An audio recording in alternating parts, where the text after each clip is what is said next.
Bonjour Monsieur Ganchbar. Bonjour. Soyez la bienvenue encore une fois en Tunisie. Comme nous le savons, donc, vous êtes un fidèle donc, au PAFSIC depuis sa création.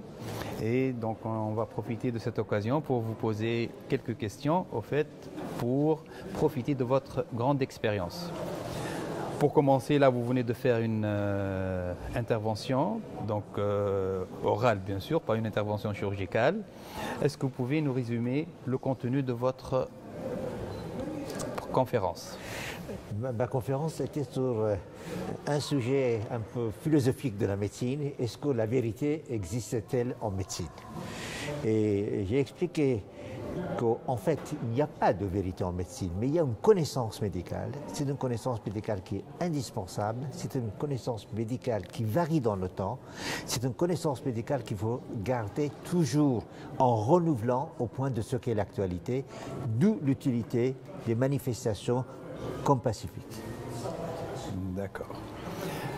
La deuxième question, M. Ganchbar, donc bien sûr, vous avez une grande expérience en matière de chirurgie cardiaque et en même temps, vous avez suivi l'évolution de la chirurgie cardiaque en Tunisie. Qu'est-ce que vous en pensez actuellement? Donc, où est-ce qu'on est en matière de chirurgie cardiovasculaire en Tunisie? Et je suis venu en Tunisie, la première fois c'était en février 1985 et aujourd'hui c'est le 50e voyage que j'ai fait en Tunisie qui est devenu un des pays d'adoption. Et puis en ce qui concerne les chirurgiens cardiaques qui exercent actuellement en Tunisie, à peu près la moitié ont été formés avec nous, donc je les connais et je les connais bien. Je peux dire à tous les Tunisiens et les Tunisiennes que la cardiologie médico-chirurgicale de Tunisie est l'un des meilleurs du monde. En ce qui concerne l'équipement, la compétence des équipes, il n'y a rien à comparer vis-à-vis de ce qui se passe ailleurs à travers le monde.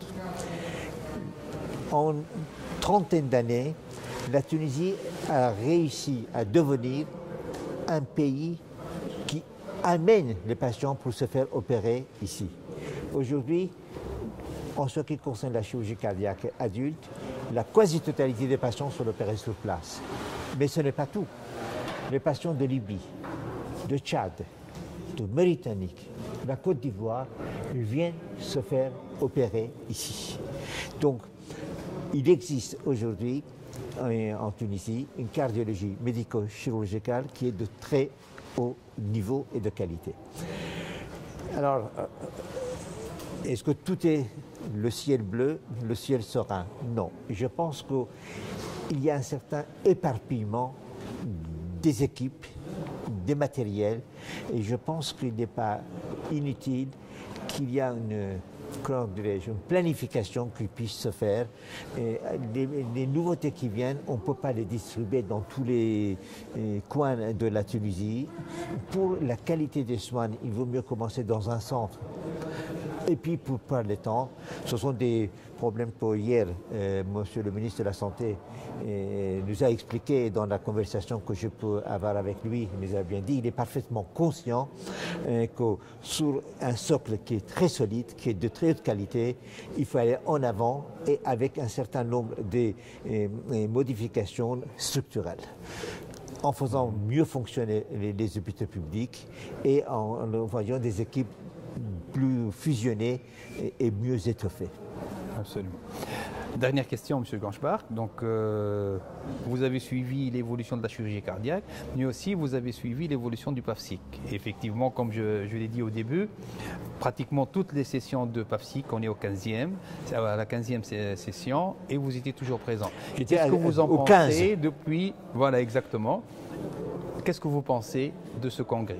C'est un congrès qui est très utile. C'est un des congrès en Afrique, sur le continent africain, qui s'occupe et qui traite de ce sujet. C'est un congrès qui a plusieurs caractéristiques. Premièrement, il fait le point sur ce qu'on sait. Deuxièmement, ce sont des cours, comme dit son nom indique, des cours, c'est pour apprendre à la jeune génération. C'est ça qui est important, c'est qu'il faut savoir ce qu'on fait, et il faut former les jeunes qui vont venir pour préparer l'avenir. Et ce cours remplit parfaitement ces deux missions. D'accord. Merci beaucoup, M. Kanchbar. C'est moi qui Et vous remercie. À l'année prochaine. À l'année prochaine. Merci. Merci Je ne dis beaucoup. pas si Dieu le veut, parce qu'avant ça, il faut que les hommes le veuillent.